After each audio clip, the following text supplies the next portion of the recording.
नमस्कार, आप देख रहे हैं न्यूज़ विंग टीवी और मैं हूं आपके साथ मुस्कान। जैसा कि चुनाव आयोग के द्वारा झारखंड विधानसभा के तारीखों का ऐलान कर दिया गया है, जहां झारखंड में 2 फेज़ में चुनाव होना है, वहीं झारखंड के चुनाव को लेकर डेट भी तय हो गए हैं, जो कि पहला चरण जो है वो 13 नवंबर को होगा और वहीं दूसरा फेज़ जो है वो 20 नवंबर को होगा और उसी के साथ 23 नवंबर को गिनती भी होगी। और इसी को लेकर जैसा कि चुनाव को लेकर समय बहुत कम है और राजनीतिक सरगर्मी भी काफ़ी तेज़ हो गई है, इसी को लेकर आज हम चर्चा करेंगे। अब हमारे संवाददाता हमारे साथ है, हम जानेंगे। पहले हमारे सीनियर रिपोर्टर हैं हमारे साथ में रफ़ी समी, उनसे हम जानेंगे जो कि खास आजसू देखते हैं और एनडीए देखते हैं। तो हम जानेंगे इनसे कि एनडीए गठबंधन में अभी क्या कुछ हलचल है। जी रफ़ी, अभी एनडीए गठबंधन में मतलब क्या कुछ हलचल चल रही है चुनाव को लेकर? जी वाकई में जिस तरह से कल ही चुनाव आयोग ने जो तिथि की घोषणा की है, उसके बाद से हम कह सकते हैं कि वाकई में राजनीतिक सरगर्मी जो है वो पूरी तरह से तेज हो गई है। इधर भारतीय जनता पार्टी की हालांकि अनऑफिशियल जो है लिस्ट, कैंडिडेटों की लिस्ट जो है वो जारी हुई है, ऑफिशियल नहीं है। या मैं बताना चाहूँगा कि ऑफिशियल नहीं है, अनऑफिशियल जो लिस्ट है, कई ऐसे जो नाम है वो सामने आ रहे हैं, जिनमें कई ऐसे चेहरे जो हैं वो पुराने चेहरे को रिपीट किया गया है और कई ऐसे चेहरे हैं जिनको मौका दिया गया है। हालांकि जैसे ही ऑफिशियल घोषणा होगी ये जानकारी न्यूज़ विंग टीम अपने दर्शकों को बता देगी, लेकिन कहना गलत नहीं होगा कि राजनीतिक सरगर्मी पूरी तरह से तेज हो गई है। इससे पहले भी असम के जो मुख्यमंत्री थे हेमंत बिस्वा शर्मा, उन्होंने साफ कहा था कि जैसे ही डेट मुकर्रर किया जाएगा, डेट की घोषणा होगी, उसके तुरंत बाद जो है हम अपने कैंडिडेटों का लिस्ट जो है वो जारी कर देंगे। फिलहाल कह सकते हैं कि कल डेट की घोषणा हुई है और पूरी झारखंड की राजनीतिक दिल्ली शिफ्ट हो गई है। भारतीय जनता पार्टी की बात करें तो भारतीय जनता पार्टी के जो तमाम अधिकारी हैं, बड़े नेता हैं, वो दिल्ली पहुंच चुके हैं और कैंडिडेट के नाम को लेकर के मंथन हो रहा है। वहीं आजसू की बात करें तो आजसू के भी नेता जो है, कई ऐसे नेता है वो दिल्ली में है, वो भी कैंडिडेट के नाम को लेकर के मंथन हो रहा है। यहाँ जो अब तक फिलहाल जानकारी मिली है कि जो गठबंधन में है, एनडीए गठबंधन में जो भारतीय जनता पार्टी है, आजसू है, लोजपा है, जेडीयू है, तो इन सबों की अगर हम बात करें तो फिलहाल जो जानकारी मिली है कि आजसू से लगभग 10 जो है कैंडिडेट चुनाव लड़ सकते हैं। आजसू को एनडीए गठबंधन 10 सीट दे सकती है, ये जानकारी मिली है। बार बार फिर भी एक बात मैं कहना चाहूँगा कि अभी ऑफिशियल या किसी तरह की लिस्ट जो है पार्टी कार्यालय से जारी नहीं हुई है, लेकिन सूत्रों के हवाले से जो खबर मिल रही है वो क्लियर हो चुका है कि आजसू को लगभग 10 सीट जो है भारतीय जनता पार्टी देगी। 10 सीट से आजसू चुनाव लड़ सकती है। वहीं जेडीयू से 2 सीट से जो है झारखंड में जेडीयू के कैंडिडेट चुनाव लड़ सकते हैं। एक जो कैंडिडेट है सरयू राय, वो लड़ सकते हैं और दूसरे कैंडिडेट जो तमाड़ से हैं, राजा पीटर, जो अभी हाल के ही दिनों में जेल से बाहर आए हैं, वो पहले भी जेडीयू से चुनाव लड़ चुके थे, इवन कि वो मंत्री भी रह चुके थे। जेडीयू से चुनाव लड़ने के बाद जो वो जीते थे तमाड़ से ही, और वो मंत्री भी झारखंड के रह चुके थे, लेकिन अनफॉर्चुनेटली कि मामले में वो काफ़ी लंबे समय से जेल में थे, जेल से वो बाहर आ चुके हैं। और जो चर्चाएं आ रही है कि जेडीयू 2 सीट में जो है भारतीय जनता पार्टी जेडीयू को दे सकती है और 2 सीट पर ये दोनों कैंडिडेट चुनाव लड़ सकते हैं। तो देखिए पिक्चर कहीं ना कहीं क्लियर होता नजर आ रहा है एनडीए गठबंधन की। एक तो आजसू को 10 सीट मिल सकता है, दूसरा जेडीयू को 2 सीट मिल सकता है। अभी लोजपा की सीट को लेकर के जो है मंथन चल रहा है, हो सकता है कि एक सीट जो है लोजपा को मिल जाए, लेकिन अभी मंथन चल रहा है। बाकी के जो सब सीट है वो भारतीय जनता पार्टी चुनाव लड़ेगी। जिस तरह से 81 चुनाव विधानसभा सीट पर चुनाव होगा, तो अगर हम बात करें 81 अगर विधानसभा सीट पर जो चुनाव हो रहा है, इसमें जिस तरह से 10 सीट आजसू को मिलेगी, 2 सीट जेडीयू को मिलेगी, 1 सीट लोजपा को मिलेगी, तो 10, 2, 12, 1, 13 सीट इधर जो है एनडीए गठबंधन के जो सहयोगी पार्टी हैं उनको मिल जाएगी। बाकी के जो बचे रहे उनमें जो है भारतीय जनता पार्टी खुद किस्मत आजमाएगी। बहरहाल अभी देखने वाली और बात होगी कि क्या कुछ इस पर नया स्टेप उठता है, लेकिन कहना गलत नहीं होगा कि राजनीतिक सरगर्मी जो तेज हुई है, उन सरगर्मी के बीच जो है कई तरह की चर्चाएं भी चल रही है, कई तरह की बातें भी सामने आ रही है। महज हम कह सकते हैं कि 1-2 दिन के अंदर में पिक्चर पूरी तरह से क्लियर हो जाएगी, लेकिन ये बातें क्लियर हुई है कि आजसू जो है वो 10 सीटों से चुनाव लड़ सकता है, जेडीयू 2 सीट से, लोजपा 1 सीट से, बाकी की तमाम सीटों पर भारतीय जनता पार्टी चुनाव लड़ सकती है। जी। और हमारे साथ हमारे सहयोगी मनीष भी हैं। मनीष खास तौर पे कांग्रेस देखते हैं, जेएमएम देखते हैं, तो हम इनसे जानेंगे कि इंडिया गठबंधन में अभी कितनी हलचल है, क्या कुछ हलचल चल रही है। मनीष, देखिए मुस्कान, इंडिया गठबंधन की बात करेंगे, उनकी भी राजनीतिक कहीं ना कहीं भी दिल्ली शिफ्ट हो चुकी है। दिल्ली कांग्रेस के कई बड़े नेता, प्रदेश अध्यक्ष केशव महतो कमलेश सब दिल्ली गए हैं। वहाँ पे कल शाम तक कहीं ना कहीं सीट बंटवारा संभव हो सकती है। वहाँ का सर जेएमएम है, कांग्रेस है, आरजेडी है, इन तीनों दल में कहीं ना कहीं सामंजस्य बिठाने की लगातार कोशिश की जा रही है। जहाँ कांग्रेस की बात करें, उन्हें 31 सीट पे पिछले चुनाव मिला था, इस बार उनकी मांग है 33 सीट मिले।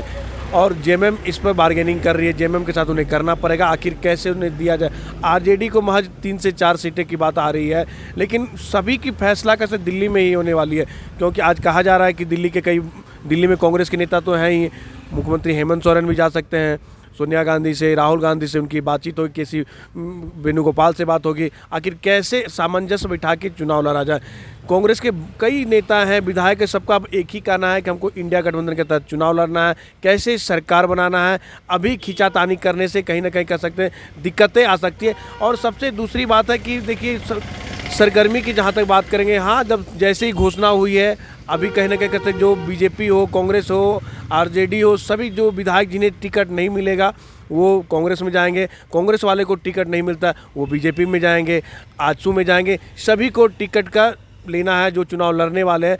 और सबसे बड़ी जो कह सकते हैं जो भी चल रहे हलचल चल इंडिया गठबंधन में, अजय नाथ सहदेव को लेके लगातार दो तीन दिन से जो कयास लगाया जा रहा है कि अजय नाथ सहदेव बीजेपी में शामिल होंगे, ये कहीं ना कहीं कह सकते हो औपचारिकता ही बाकी है, जैसे कई लोगों अभी तक ये सवाल उठा रहे हैं। और जहाँ तक हमने भी उनसे बातचीत करने की कोशिश की है, उन्होंने साफ इससे इनकार कर दिया है कि शामिल नहीं हो पा रहे। लेकिन देखना होगा, क्योंकि जैसे कहा जा रहा है कि जो नवीन जायसवाल हटिया से अभी विधायक हैं, उनके जगह में अजय नाथ सहदेव चुनाव लड़ेंगे। और नवीन जायसवाल की जहाँ से बात आ रही है, सूत्रों का जानकारी, वो रांची से चुनाव लड़ेंगे।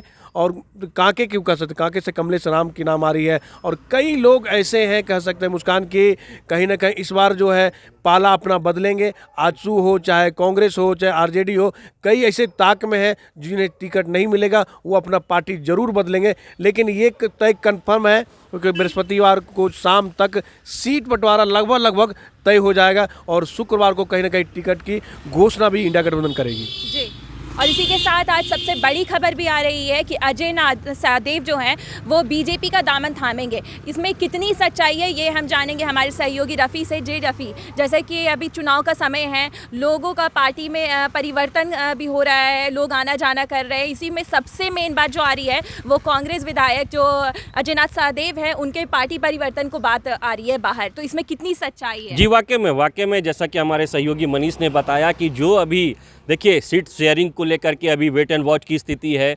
कई ऐसे विधायक हैं, कई ऐसे नेता हैं जिनको एक दूसरे पार्टी में पल्ला पलटने का जो समय है वो अभी बाकी है। लेकिन सबसे पहले जो चर्चा में आई वो यही बातें आई कि अजय नाथ सहदेव जो कांग्रेस के पुराने नेता हैं, कई बार विधानसभा के हटिया से चुनाव लड़ चुके हैं कांग्रेस के सीट से, कांग्रेस के टिकट से, उनकी बातें अभी तुरंत चर्चा पर आई कि वो जो है भारतीय जनता पार्टी का दामन थाम सकते हैं। लेकिन जो अभी बातें हुई है हमारे उनके खास पीएस है या फिर उनके सहयोगी से, सभी ने कहा कि वेट एंड वॉच की स्थिति है। हाँ, चर्चा तो है, चर्चा ये जरूर है कि अजय नाथ सहदेव जो है वो भारतीय जनता पार्टी का दामन थाम सकते हैं। दिल्ली में वो भारतीय जनता पार्टी की सदस्यता जो है वो ग्रहण कर सकते हैं और फिर भारतीय जनता पार्टी के टिकट से हटिया विधानसभा के लिए चुनाव लड़ सकते हैं। ये पूरी तरह से हम कह सकते हैं 99% बातें जो है वो चर्चा में है। लेकिन अब तक जो है ऑफिशियल मुहर नहीं लगी है।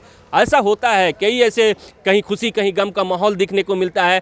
कई ऐसे नेता होते हैं जो लंबे समय से अपनी पार्टी में सेवा देते चले आ रहे हैं, बावजूद इसके जब उनको मौका नहीं मिलता है तो वो अपनी पार्टी छोड़ करके दूसरी पार्टी में जहां मौका मिलता है वहां जाते हैं। इनके साथ भी वह हो सकता है, क्योंकि देखिए इनके अगर पार्टी को छोड़ने का रीज़न की अगर हम बात करें तो रीज़न देखिए, ये हटिया विधानसभा से लगातार चुनाव लड़ रहे हैं। हालांकि ये हार इनको अब तक मिली है, लेकिन हटिया सीट पर ये हमेशा से मेहनत करते चले आ रहे हैं। अब ऐसे में जो अभी बातें देखने को मिल रही है, जो समीकरण सामने आ रहा है कि सुबोध कांत सहाय जो पूर्व केंद्रीय मंत्री थे, उनकी बेटी जो लोकसभा चुनाव रांची में लड़ी है, ये यशस्विनी सहाय, उनको कहीं ना कहीं पार्टी जो है हटिया से टिकट देने की कोशिश कर रही है या चाह रही है। अगर ऐसा होता है तो इनका तो टिकट कट जाएगा।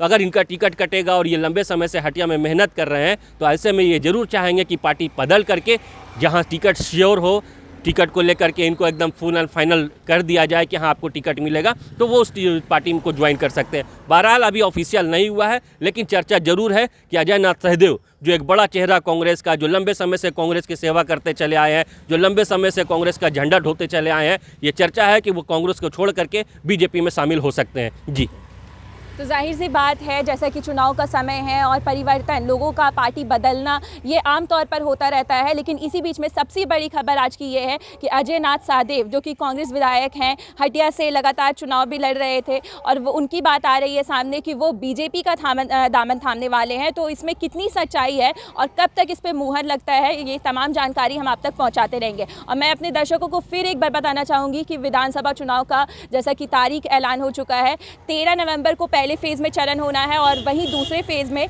20 नवंबर को होना है और 23 नवंबर को गिनती है। और ऐसे ही तमाम जानकारियों के लिए बने रही न्यूज़ विंग टीवी के साथ, सहयोगी राकेश के साथ मैं मुस्कान।